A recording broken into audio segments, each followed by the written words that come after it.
அனைவருக்கும் வணக்கம். இன்னைக்கு நாம பார்க்க போற தலைப்பு ஓதுவது ஒளியேல். எழுதியவர் முனைவர் சி பாலசுப்ரமணியன் அவர்கள். கல்வி கரையில கற்பவர் நாள் சிலன்னு தமிழ்லையும், art is long life is ஃப்ளீட்டிங்னு ஆங்கிலத்திலையும் கடல் போல பரவி இருக்கக்கூடிய கல்வியை பத்தி சொல்றாங்க.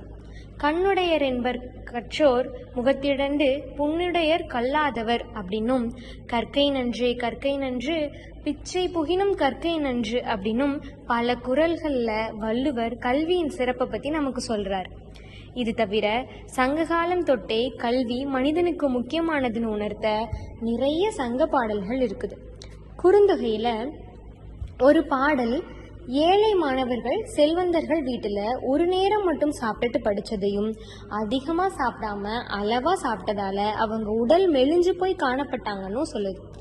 இதே போல புறநானூற்றுல இடம்பெற்றிருக்கக்கூடிய இன்னொரு பாடல், ஒரு குடும்பத்துல நிறைய பேர் பிறந்திருந்தாலும் அதுல மூத்தவனுக்கு தான் சிறப்பு அப்படிங்கிற நிலைமையை மாற்றி அவங்களுக்குள்ள படிச்சவங்களை சிறப்பாக அந்த நாட்டு மன்னன் நடத்தினான் அப்படிங்கிறத வேற்றுமை தெரிந்த நாற்பாலுள்ளும் கீழ்பால் ஒருவன் கற்பின் மேற்பால் ஒருவனும் அவன் கண் படுமே அப்படின்ற வரிகள் மூலமா சொல்றாங்க.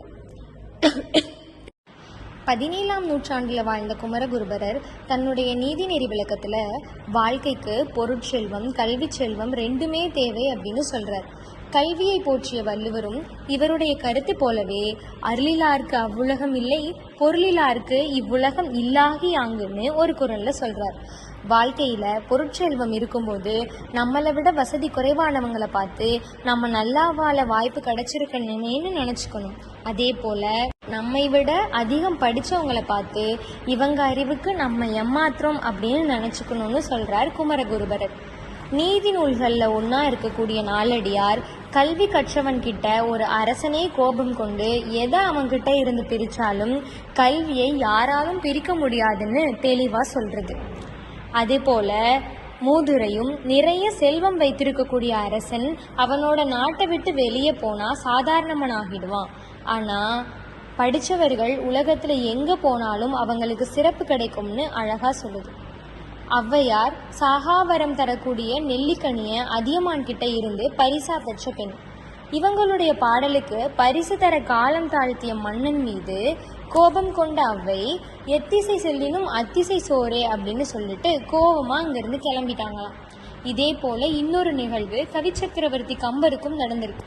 அப்போ கொஞ்சம் காட்டமாகவே அவர் என்ன சொல்லியிருக்காருன்னா, படித்தவர்கள் எங்கு சென்றாலும் சிறப்பாக இருக்க முடியும் அப்படிங்கிறத குரங்கை தாங்காத கொம்பு எங்கேயாச்சும் இருக்கா அப்படின்னு சொல்லிட்டு அவருடைய பாடல்கள்ல பேசியிருக்கார். ஆக மனிதன் மனிதனாக வாழணும்னா படிக்கணும். புத்தர், இயேசு, நபிகள், ஆழ்வார்கள், நாயன்மார்கள்னு பலர் சொன்ன அறிவை தேடி தேடி கற்றுக்கணும். படிக்க படிக்க அடக்கம் வரும்னு சீவக சிந்தாமணி சொல்லுது. கடைசியா தண்டி அலங்காரமும் ஒரு நிகழ்வை சொல்லுது. ஒரு மரத்தச்சன் மேசை நாற்காலி இது எல்லாம் செய்யணும்னு சொல்லி மரம் வெட்ட ஒரு காட்டுக்கு போறான். அங்க இருக்கக்கூடிய ஒரு மரத்தை வெட்டிக்கிட்டு வரான். அது கோணல் மாணலாக இருக்கு. ஒரே நேர் சமமாக இருந்தால் தானே மேசையும் நாற்காலியும் உருவாகும். அதை என்ன பண்றான்னா தன்னுடைய வாளை வைத்து அந்த மரத்தை சீர் செய்யறான்.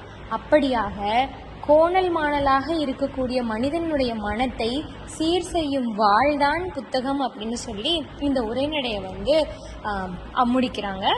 நன்றி.